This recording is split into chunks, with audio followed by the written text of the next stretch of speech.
네, 민심 저격수 코너 이어가겠습니다. 오늘도 유니용 오피니언스 대표, 김봉신 메타보이스 대표 나오셨습니다. 어서 오십시오. 네, 안녕하십니까. 네, 안녕하세요. 이재명 대통령 지지율부터 볼까요? 갤럽 조사는 어떻게 나왔습니까? 예, 한국갤럽 자체 조사입니다. 12월 16일부터 18일 조사를 했고요. 예. 이 경우는 통신 3사 제공 무선 가상번호에서 전화 면접 조사로 진행을 됐습니다. 오늘 소개해드린 모든 조사는 중앙선거론사심의위원회 홈페이지를 참조하시면 되겠고요. 예. 지난주에 56에서 55로 빠졌으니까 1%포인트 빠졌습니다. 오차범위 내네요. 오차범위 내에서 완전히 횡보한다고 봐야 되고요. 그런데 이제 부정평가는 34에서 36이 됐는데 네. 이 36이 이번 정부 들어서서 가장 높은 비율이긴 합니다. 부정평가로서는. 예. 직전에 이제 가장 높은 경우가 이제 직전 34도 높았지만 35도 한번 나왔었거든요. 예. 그런데 이제 36이 됐으니까 아주 극히 미세하지만 지금 부정률은 상당히 높아져 있는 상황이다. 이렇게 보시면 되겠습니다. 네. 예. 그리고 이제 평가 이유를 좀 보셔야 될 건데요. 예. 긍정평가 이유 중에서 외교는 13%포인트 빠져서 15입니다. 그래도 이제 두 자릿수인데 이제 외교 사안이 없으니까 좀 조정이 되는 거고요. 그런데 1위로 올라선 게 소통 그리고 국무회의 업무보고가 11%포인트 많아져서 18이 됐습니다. 그렇군요. 예, 이 부처별 업무보고 생중계 영향이 나타난 것 같아요. 네, 맞습니다. 그렇습니다. 이게 이제 대통령 국정수행평가 일 잘하냐 못하냐 이제 매주 평가를 하잖아요. 예. 그러니까 이게 잘한다고 하는 이제 근거를 제공해 주는 일인 거예요. 대통령실 입장에서는. 그러니까 외교가 잘 됐다는 이제 외교가 대중들에게 전달됐기 때문에 그러면 뭐 마음은 이제 우호적인 분들은 우리가 항상 무엇을 좋아한다라고 할 때 근거를 같이 덧붙여서 얘기하는 경우들이 많잖아요. 예. 실제 실제 그건 자연스럽고 대통령 국정 수행에 대한 평가도 이제 그러한데 그래서 이제 외교 잘 될 때는 외교 때문에 내가 잘하는 것 같다라고 얘기를 하고 또 다른 이유는 다른 이유로 되는데 이번 같은 경우는 이제 대통령실 부처별 업무 보고가 이제 직접적으로 이제 들어온 것이니까 요 새롭게 전해졌는데 다만 이제 이것이 이제 소통이란 말이죠. 그러니까 크게 봐서 소통인 것인데 이것이 신선한 것이고 그래서 이제 긍정적으로 영향을 주는 측면들은 이제 있을 것입니다. 예. 그런데 외교 같은 경우들은 이제 분명하긴 한 것인데 이 소통 같은 것들이 사실은 보면 도구적 가치라고 저희가 불러요. 그러니까 뭐냐 하면 소통 자체가 뭐 무한히 어떤 대중들에게 편익을 주는 것은 아니거든요. 그러니까 없던 것을 소통하게 되면 굉장히 이것은 뭐 민주주의 관점에서 나왔다. 뭐 좋은 일이다라고 하는 긍정평가로 가는 것은 맞는데 소통이 계속 이루어졌을 때 그것이 국민들 생활에 개선되는 것은 아니기 때문에 이거 자체가 계속 가게 될 것은 사실은 그렇게 좋은 것은 아닌 측면들은 있어요. 어떤 명시적인 것이 근거로 제공될 때 더 대통령 국정수행 지지율을 긍정적으로 강하게 뒷받침하게 되는 부분이 있다는 점. 아까 말씀드린 외교 같은 거. 근데 소통은 일단은 뭐 좋은 점이긴 합니다만은 이것이 이제 지속 가능성에서는 또 약해질 수밖에 없는 측면이 있다는 말씀도 드립니다. 그래요. 예. 일단 뭐 논란이 되는 발언도 있었기 때문에 긍정 효과만 있는 것은 아니다 이런 시각도 있던데 어떻게 보세요? 맞습니다. 부정평가 이유 중에서도 공무원, 기관장, 면박이라고 나타난 게 1%가 새로 등장을 했습니다. 그런데 또 긍정평가 이유에서는 이 국무회의 업무보고뿐만 아니라 공무원 기강 세우기가 또 1%가 나타났습니다. 그러니까 이게 공무원에 대해서 이게 면박주기냐 기강 세우기냐 이거는 이제 보시는 우리 유권자분들마다 평가는 좀 다를 수가 있겠다 이렇게 볼 수 있겠습니다. 전체적으로 이재명 대통령 지지율이 지금 6개월 맞은 각 역대 대통령 지지율에 비하면 상당히 높은 편이라고 하던데요.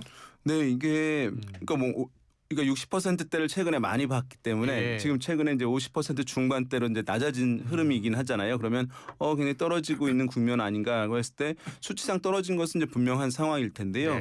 제가 봤을 때는 그 60% 넘었을 때는 정말 그 외교적 관련한 효과들이 너무 컸던 것이라고 보여져요. 그러니까 이것이 지금 50% 중반대가 높다고 평가하는 이유는 역대 최근 대통령들이 이 시점에서 그렇게까지 높지 않았다는 점이 하나 있겠고 또 한 가지는 최근에는 어쨌든 양쪽 진영의 유권자 국민들이 상대방 진영에 있는 정권에 대한 비토 정서가 워낙 심해졌거든요. 예. 그 상황 하에서 이제 50% 중반대를 유지하고 있다는 것이기 때문에 그런 점에서 봤을 때는 이것은 이제 낮은 수치는 아니다. 예. 이제 이렇게 볼 수 있는 것일 텐데요. 지금 아까 말씀하신 이제 근거 관련해서 보게 되면 예. 이재명 대통령이 이렇게 이제 소통을 강화한 측면에서 긍정적인 평가를 쭉 받아온 측면들은 굉장히 높이 평가할 만한 것이긴 할 텐데 네. 아까 이제 보게 되면 공무원 기관장 면박과 또는 긍정적으로 보는 쪽에서는 기강 세우기다라고 하는 거 있잖아요. 예. 똑같은 사안을 보고 사실은 다 이제 양면이 있는 것이잖아요. 그러네요. 예. 이 측면이 있는데 대통령 같은 경우는 이렇게 이제 업무 보고를 받다 보게 되면은 그렇게 구체적인 것을 얘기하게 돼요. 대통령이. 그렇게 되면 유능하다. 대통령이 저런 것까지 알고 있냐라고 하는 지지층 같은 경우는 굉장히 긍정적인 시각에 보게 되는데요. 만약에 그것을 문제 제기하고 지적한 사안이 해결이 되지 않았을 때 그때는 리더십의 또 훼손으로 이어질 수 있는 것이거든요. 예. 예. 과거에 이제 노무현 대통령이 임기 초반에 굉장히 이제 지지율이 강한 적이 있었어요. 그때는 사례가 뭐냐면 화물연대 파업이 있었는데 대통령이 직접 그것을 해결할 것을 메시지를 냈는데 해결이 안 된 거예요. 예. 그때 이제 리더십이 이제 훼손이 되는 것이거든요. 그러니까 대통령 리더십이라고 하는 것은 국가에서 여러 가지 문제들 사안에서 해결할 수 있는 매우 귀중한 자원인데 관여했는데 해결이 안 되게 되면 이제 그 문제가 발생하는 부분이 예. 약화될 수 있는 부분이 있기 때문에 그래서 역대 대통령들이 소통을 하세요 함에도 불구하고 소통을 잘 안 하는 경우도 있잖아요. 옛날에요. 그래요. 그 이유들은 뭐냐 하면 이게 섣불리 나섰다가 해결이 안 되면 대통령 리더십 자체가 훼손될 수 있기 때문에 그렇군요. 그런 부분이 있기 때문에 예. 이 부분을 어떻게 이제 조화해 나가냐. 그러니까 소통을 적극적으로 함으로써 이전과 다르다는 느낌을 살리면서도 리더십을 보호하는 이것이 결과로도 과제일 것 이어져야 같습니다. 된다는 거잖아요. 네, 대통령의 그렇습니다. 모든 행보가. 그렇군요. 예. 좋습니다. 계속해서 리얼미터 조사도 볼까요? 리얼미터 조사는 어떻게 나왔어요? 예. 에너지경제신문 의뢰로 리얼미터 조사 15부터 19일 5일간 조사를 했습니다. 이 조사는 무선 ARS 100% 조사이고요. 예. 긍정평가는 53.4%로 전주 대비 0.9%포인트 하락을 했는데 2주 동안 1.5%포인트 하락을 했습니다. 그래서 사실 이것도 하락이라고 하기보다는 횡보하고 있다. ARS 조사에서 50% 초중반에서 완전히 묶여있다 이렇게 봐야 될 것 같고요. 예. 부정률도 많이 높아졌습니다. 42점인데 여전히 이제 긍정률하고는 10%포인트 이상 격차를 나타내고 있습니다. 네. 세대별로도 나왔나요 혹시? 특히 다른 연령대는 큰 변화가 없는데 20대에서 예. 29.1%가 나왔는데요. 이것은 이제 그 전주 조사에 대비해서 5.6%포인트 수치상 이제 하락을 한 것입니다. 그래서 오차범위 내에서 의미부여를 할 수도 있고 안 할 수도 있긴 할 텐데 이제 어떤 분들은 20대들 같은 경우에 이제 최근에 있었던 통일 관련한 사안들이라든가 대통령이 어떤 이렇게 이제 업무 보고 관련해서 기관장 질책하고 이런 것들이 또 부정적으로 받아들일 수도 있다라고 하는 분석까지 이어지는 경우도 있는데 실제 20대들이 그렇게 느꼈는지 여부는 이제 좀 더 이것은 이제 분석은 필요해 보입니다. 대통령이 직접 생중계로 통해 생중계로 방송되는 업무 보고에서 공개 질의를 한 셈이잖아요. 네. 그래서 사이다 같이 시원한 발언이다라는 평가도 있고 갑질 발언이다라는 평가도 있잖아요. 네. 지지층의 지지를 더 불러올 수 있지만 또 부정평가하는 지금의 야권 지지층 입장에서는 또 부정적인 효과도 보여줄 수 있는 것 같아요. 그렇죠. 왜냐하면 그 인천국제공항 사장 같은 경우는 이제 지금 국민의힘의 전신 정당에서 이제 국회의원을 3선인가 이제 했던 이학재 사장이요. 인물이잖아요. 그러니까 사실 어떻게 보면 보수층에 있는 유권자들 국민들 같은 경우는 동질감들을 가지고 있을 가능성이 있어요. 그러니까 이것이 실제 이제 기관장에 대한 질책이라는 부분에서는 맞을 수 있는데 또 정치적 반대쪽에 있을 때는 우리 쪽 진영에 있던 인물이니까 이렇게 이제 했다라고 하는 또 정치적으로 받아들일 수 있는 측면들은 있으니까 그것이 아마도 약간 보수층들에게 아니면 이제 국민의힘의 범지지층에게 영향을 준 측면들이 있지 않았을까라는 생각도 듭니다. 알겠습니다. 계속해서 정당 지지율 변화 좀 짚어주세요. 정당 지지율은 어떻게 나타났습니까? 예. 한국갤럽에서는 직전 조사하고 완전히 동일하게 나타났습니다. 예. 그래서 정당 지지도가 큰 변화 없이 리얼미터 조사 두 정당이 다 횡보해서 40대 26으로 나타났는데요. 예. 리얼미터는 좀 다르게 나타났습니다. 예. 리얼미터는 좀 변화가 있는데 여당의 더불어민주당이 44.1%, 예. 직전이 이제 45.8이니까 미세하게 빠졌죠. 예. 국민의힘이 약간 올라섰습니다. 예. 직전이 34.6인데 37.2입니다. 요 정당 지지도는 리얼미터는 이틀간 조사를 합니다. 18일, 19일 목금 조사를 합니다. 예. 지금 보게 되면 한국갤럽 조사 같은 경우에는 정당 지지율이 이제 변동이 없는 상황이죠. 예. 그래서 그러니까 여당 뭐 야당 국민의힘 정당 지지율도 변화가 없는데 리얼미터 조사에서는 국민의힘의 정당 지지율이 이제 소폭 수치상 이제 올라가는 흐름들 보여줬거든요. 예, 2.6% 포인트 뭐 이것도 사실은 오차범위 내기는 합니다만 정당 지지율이 잘 변하지 않는다는 점을 감안하면 예. 여기서 이제 옳은 것인데 ARS 조사 방식에서 누누이 말씀드렸지만 ARS 방식은 어쨌든 양쪽 진영에 좀 정치적인 관여도가 높은 분들이 응답을 좀 한 특성을 보이거든요. 그러니까 지금 보면 이런 부분들 같은 경우에는 통일교 관련한 논란들 이제 있는데 이런 부분들이 좀 영향을 준 측면이 이제 있을 가능성을 추정해 볼 수는 있어요. 예. 왜냐하면 예. 이제 보수층 같은 경우에는 이런 측면들이 있을 수 있습니다. 그러니까 이제 지금 뭐 계엄 있고 탄핵으로 했기 때문에 사실은 뭐 도덕적으로 이제 굉장히 위축되어 있는 상황이고 그래서 지지한다고 적극적으로 표출을 하지 못하던 상황에서 통일교 사안이고 이 사안이 여권에 있는 장관과 연루되었다라고 하는 것이 이제 보도가 됐잖아요. 그러면 보수 성향층에서 국민의힘을 지지한다고 하지 못했던 분들이 저쪽도 문제가 있네.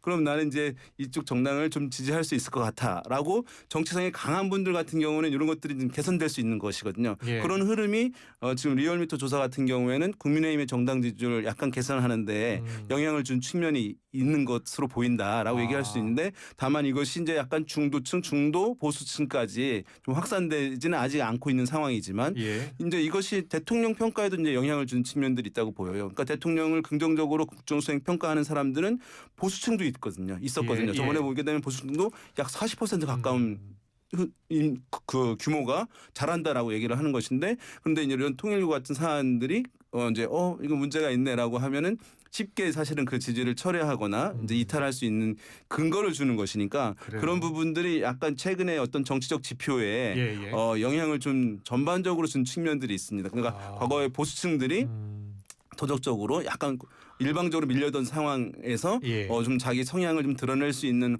환경으로 약간 좀 변화되는 흐름들이 대통령 국정수행 평가 또 정당 지지율에서의 일부 조사에서의 변화 이런 데에 영향을 준 측면이 이제 있다. 이것이 이제 앞으로 어떻게 전개될 것인가가 이제 좀 중요한 흐름일 것 같습니다. 그래요. 예. 정당 지지율에 통일교 영향이 좀 있다 이렇게 보세요? 없지는 않은데 예. 절대적이지는 않습니다. 지금 아마 통일교 관련해 가지고는 좀 더 수사 결과가 나와서 예. 어떻게 될지를 좀 지켜봐야 되고요. 지금 같은 경우에 한국갤럽 조사에서도 마찬가지인데 정당 지도에서 가령 지금 전체는 똑같죠. 전체는 변동이 없는데 어디에서 오르내림이 좀 있냐면 학생 중에서 국민의힘이 16%포인트 올라갑니다. 예. 학생 중에서요. 그리고 같은 한국갤럽 조사에서 이런 조사가 있습니다. 그러니까 경제에 대해서 경기에 대해서 좋아질 것이냐 나빠질 것이냐 앞으로 이제 1년 동안 이 얘기를 묻는 조사가 있는데 여기에서 20대가 나빠질 것이라는 응답이 가장 높은 비율로 54가 나왔습니다. 예. 평균 40인데 20대에서 54입니다. 이건 취업률이죠. 연말 효과죠. 연말에 취업이 안 된다든지 하는 문제가 직격탄으로 오고 있고요.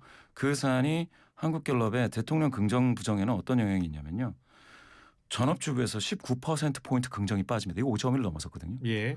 전업주부가 빠진다라고 하는 거는 정치적인 관여도가 비교적 낮은데 생활 이슈이거나 아니면 도덕성 이슈 이런 문제거든요. 그렇게 봤을 때 지금 도덕성 이슈로는 따지면 바로 그 통일교 문제가 됐을 텐데요. 또 생활 이슈가 분명히 있다. 다시 얘기해서 경기 문제를 지금 주목해서 봐야 될 때가 됐는데 사실은 경제 문제에 대해서는 정부도 해법이 없고 야당도 뭐 들이댈 게 없으니까 정치권에서 논란이 없습니다. 예. 통일교 가지고 이제 부닥친다든지 아니면 전담 재판부 가지고 부닥친다든지 하는 문제가 있죠. 그래서 제가 생각할 때 민심의 지금 당장 영향은 경제 문제가 더 크다. 그리고 통일교 이슈는 잠복해 있는 이슈 중에서 가장 큰 문제다. 예, 이렇게 볼 수 있겠습니다. 그래요. 예. 갤럽 조사에서 통일교 특검 도입 관련한 질문이 있었잖아요. 네. 예. 결과를 좀 더 자세히 전해주시게요. 통일교 의혹 관련해서 이제 특별검사제를 도입해야 되는지 도입할 필요가 없는지 질문을 했습니다. 예. 도입해야 한다고 하는 응답은 전체 응답 결과는 62%였고요. 도입할 필요 없다는 22%였습니다.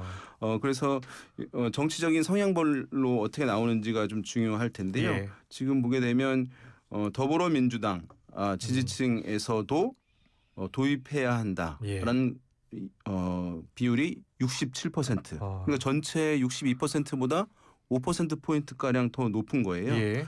그리고 국민의힘 지지층에서는 도입해야 한다가 60%였으니까 국민의힘 지지층보다 여론조사에서는 더불어민주당 지지층에서 도입해야 한다는 이제 주장이 의견이 예. 높게 나타난 것이기 때문에 일반적으로 봤을 때 이 사안이 어쨌든 여권의 장관 전직 장관이 이제 연루된 것으로 보인 것이 이제 1차적인 보도인 것인데 예. 그럼에도 불구하고 여권 지지층이 이렇게 높게 나와서 상당히 이례적이다 이렇게 이제 받아들여지고 있었습니다 지금까지. 그렇군요. 예. 그래서 아마도 이제 이 사안은 진영별로 보는 시각이 완전히 다른 것 같아요. 완전히 다른 것 같아요. 예, 그러니까 이 전재수 장관이 연루되어 있지만 있다고 보도되긴 했지만 예. 여권 지지층들의 전반적인 시각은 이것은 어쨌든 지난 뭐 이제 윤석열 정부 관련해 가지고 권성동 이제 의원도 관련돼 있고 그 큰 흐름에서 통일교 사안이 있는 것이다. 예. 그래서 물론 뭐 이제 여권의 이제 전 장관이 이제 연루되어 있긴 했지만 사실 본질적으로는 그렇지 않을 것이다라고 하는 이 사안을 보는 시각이 강할 것으로 보이고 예. 이제 야권 성향층 지지층에서는 이제 수세만 있다가 여권에도 이제 이런 도덕적으로 공격할 사안이 있구나라고 예. 하는 시각에서 바라보는 측면들이 있는 것이니까 서로 동일한 사안을 놓고 바라보는 시각이 다 공세적으로 보고 있는 것이기 때문에 여론이 이렇게 높게 나온 것이라고 할 수가 있습니다. 그러니까 네. 여당 지도부로서 어쨌든 이런 여론을 외면할 수가 없는 것이니까 특검을 전격 수용한다는 아마 이제 이 여론조사 결과가 예. 상당한 영향을 미치지 않았을까 추정해 볼 수 있겠습니다. 그래요. 예. 김봉신 대표께서는 이 민주당 지지층에서 이렇게 높게 나타난 가장 큰 이유는 어디에 있다고 보세요? 이거는 조금 이제 문화적인 배경이 좀 있는데요. 예. 불교, 기독교, 천주교, 그러니까 불기천 이외의 종교를 받아들이느냐 받아들이지 않느냐에서부터 시작이 되는 게 있거든요. 그리고 이제 민주당 지지하시는 분들 중에서 예. 기독교인들이 상당히 좀 있습니다. 없진 않아요. 왜냐하면 호남이 기독교세가 강하고 예. 영남은 불교세가 강한 요 전통적인 구도를 봤을 때 사실은 기독교 쪽에서 통일교를 바라봤을 때 이걸 종교로서 인정할 것이냐 예. 이게 밑바탕에 좀 깔려 있는 게 있습니다. 더군다나 지난 정부에서 아마테라스 논란이 좀 나왔지 않습니까? 예, 예. 그러면 이제 이거는 좀 다른 종교인데 우리나라 많은 분들이 다른 종교에 대한 이 개방 오픈되어 있는 이 마인드가 아주 대단하지는 않습니다. 예. 제가 여러 번 조사를 해보면 예. 조금 뭐랄까 3대 종교에서 비교적 머무르려 하세요. 더군다나 그러면 다른 종교가 이 3대 종교의 문화를 치고 들어오면서 예. 어떤 정치권에 로비를 한다든지 불법적인 무엇이 있다고 했을 때 거기에 대해서 그거는 벌을 받아야 된다, 처벌받아야 된다라는 그 응답이 되게 높아요. 지금 제가 봤을 땐 그래서 지금 이 통일교 문제하고 쿠팡 문제를 빼면 지금 통일교 문제가 가장 큰 잠복 이슈거든요. 예. 그렇게 따지면 민주당 지지자 중에서 이게 이렇게 높게 나오는 건 이상할 게 없습니다. 더군다나 여기 보시면은 이 통계표를 보시면은 예. 통일교 의혹 관련 특별검사제 도입해야 된다라는 응답이 평소 정치에 관심이 많다라는 분들 중에 67입니다. 예. 약간 있다 64, 별로 없다 56 이렇게 관심도가 높을수록 여기에 대해서도 의견이 굉장히 많이 분포가 몰려 있습니다. 도입해야 한다는 게. 이거는 정치적으로 그냥 넘어가기 어렵죠. 지역별로도 큰 차이가 있나요? 네, 지역별로는 사실은 뭐 큰 변화가 없는데요. 예. 뭐 서울은 59, 인천, 경기는 60% 도입해야 한다는 비율이, 네. 대구, 경북, 부산, 울산, 경남은 뭐 65%로 이제 동일한데요. 예. 대개 이제 지역별로 편차는 없습니다. 그런데 이제 봤을 때 남녀별로 봤을 때 여성에서 좀 더 적극적이고요. 네. 남성은 59%인데 여성은 64%였고요. 연령대로 봤을 때 이 40대 진보적 성향이 가장 강하다고 평가되는 40대에서 무려 76%가 도입해야 한다라고 하는 비율을 보이고 있거든요. 그러니까 그래요? 민주당의 이제 강력한 연령대별로 봤을 때 지지 기반인 것인데 예, 예. 이렇게 높게 나오고 있는 것이니까 그러니까 통상적으로 이것은 사실은 원래 도입해야 한다는 비율이 높을 수밖에 없는 사안이긴 해요. 이런 것은. 예. 왜냐하면 뭐 의혹이 있다. 그러면 밝혀야 한다. 문제가 있다. 그러면 그거 이제 해결해야 한다. 이거거든요. 예. 뭐 그리고 이제 어떤 범죄 혐의가 있다면 수사해야 한다. 이것은 사실 조사의 영역이 아니고 그냥 상식을 물어보는 것과 마찬가지이기 때문에 예, 높을 수밖에 없는데 그걸 감안하더라도 정치적인 어떤 배경들이 있는 사안이긴 하잖아요. 예. 그런데 불구하고 이렇게 이제 평소보다도 일반적인 것보다 훨씬 높게 나왔다는 것은 국민들 전체에 어떤 관심이 있고 예. 또 어쨌든 지난번 탄핵을 거치고 하면서 이제 좀 더 정치권이 도덕적이고 깨끗해져야 한다고 하는 이제 높아진 기대 수준 이것도 일정 부분 좀 영향을 준 것 아닌가 이렇게 살펴볼 수 있겠습니다. 예. 마지막으로 청와대 이 복귀 이 관련한 여론조사도 있었나 봐요. 어떻게 나왔습니까? 이 여론조사는 6월 달에 방송 예. 3사 그 출구조사 있지 않습니까? 예. 그때 진행한 여론조사입니다. 2025년 6월 올해 예, 예. 지난 6월에 한 예, 방송 6월입니다. 방송 3사. 여론조사예요? 예. 그때 이제 출구조사를 하면서 심층 여론조사를 한다고 해서 네. 몇 가지가 이제 들어갔는데요. 권력 구조라든지 몇 가지 들어간 것 중에 그래서 어디서 일하면 좋겠느냐 새로운 대통령이 예. 뭐 이걸 물어봤는데 청와대로 복귀라고 이제 58.2면 대단히 높은 비율이죠. 네. 왜 그러느냐? 용산 유지가 15.4입니다. 그럼 이거는 그다지 높다고 할 수 없는데 예, 예. 재미있는 건 세종시에서 일하라 이것도 13.9에서 머물렀어요. 그러면 이것저것 다 합쳐서 이제 정부 서울청사도 3.6% 아주 적게 있습니다. 이거 다 합쳐도 청와대로 복귀해라라는 압도적인 여론 대비해서 상당히 낮게 유지됐다. 이렇게 봐야 될 겁니다. 그래서 사실 이재명 당시 후보 시절에 아마 그랬을 겁니다. 용산에서 시작을 하더라도 청와대로는 일단 하여튼 복귀는 하겠다. 예. 이런 식으로 얘기한 거는 사실 민심에 부합했던 거죠. 예. 윤 대표님은요? 네, 이건 먼저 용산에 대한 우리 국민들의 굉장히 사실 이제 부정적인 인식이 예. 이제 영향을 준 것이라고 할 수 있겠고요. 만약에 이제 이것이 이렇게 했다면 좀 결과가 예. 그러니까 청와대로 복귀하느냐 세종시로 가야 되느냐라고 했다고 한다면 이제 결과 예. 차이는 줄어들었을 거라고 보여집니다. 그러니까 예. 근데 용산까지 포함해서 했을 때는 일단은 약간 지금의 문제는 해결하면서 급격한 변화가 아닌 부분들 그다음에 이제 서울 수도권 등에서의 또 빠르게 세종시로 가는 것에 대한 약간 부정적 정서가 있는 것이거든요. 예. 그런 부분들이 이제 청와대 복귀에 대한 이제 높은 이 호응도 이것을 이제 보여준 측면이 있다고 할 수가 있을 텐데요. 네. 지금 비용도 들긴 했습니다만 이건 불가피한 부분이었다고 봐요 현실적으로. 다만 이제 이후에는 세종시로 이제 이전을 어떻게 해야 되느냐 어느 기관들 또 언제 해야 되냐 이 부분들은 얘기는 많이 되고 있습니다만 이것이 또 한번 이제 우리 이 사회에 상당한 이제 사회적 이슈를 가져올 가능성이 있고 이것이 내년 지방선거가 있잖아요. 그래요? 그러면 이제 서울시장 선거 등에서 예. 이 사안들이 상당히 사실은 이슈가 될 가능성이 높아요. 선거 쟁점이 될 가능성이 있다는 점에서 그렇군요. 이거 저는 살아있는 그러한 이제 이슈다 이렇게 볼 수 있겠습니다. 네. 알겠습니다. 오늘 말씀도 정말 잘 들었습니다. 민심 저격수 김봉신 윤희용 대표와 함께했습니다. 잘 들었습니다. 고맙습니다. 감사합니다. 감사합니다.